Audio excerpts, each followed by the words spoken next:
My name is Ed Rogan. I'm a partner at the Valtas group, and I work in our executive search practice. Video-based interviewing has become more and more common in recent years, and as a recruiter, I've participated in hundreds of them myself. I've made a number of observations about the candidates that I've interviewed, and in this video, I'll be sharing a few tips to help you present yourself most effectively in your next video-based interview. Tip number 1, setting. Take the time to create a comfortable space for yourself. Take special care to ensure that the background is neat, tidy, and relatively clutter-free. Don't let what's behind you distract your interviewer from you, the main feature.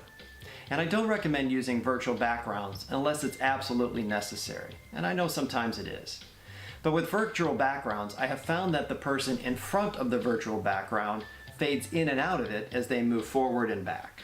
You should avoid that if you can. Tip number 2. As you're considering the location that you'll be using, incorporate a table or desk for you to sit at, like I'm doing now.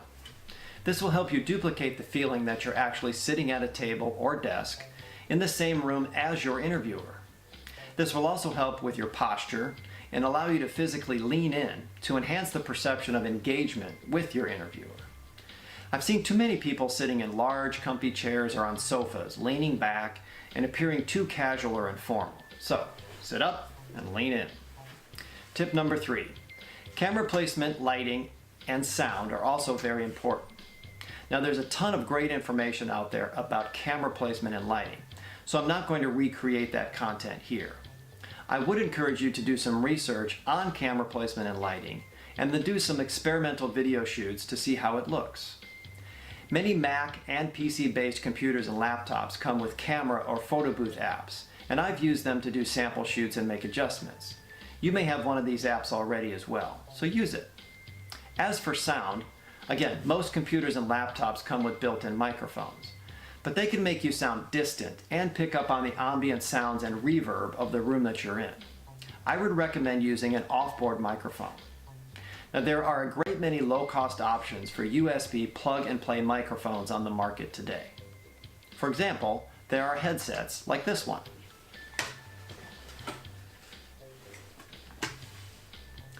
When I use my headset, I put the microphone just below my chin to avoid popping sounds.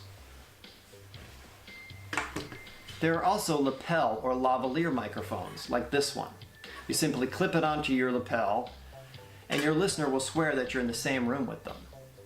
Finally, there are desktop microphones like this one. You can set it on the desk in front of you off camera and sound like a pro. Tip number 4. Eliminate or mitigate distractions.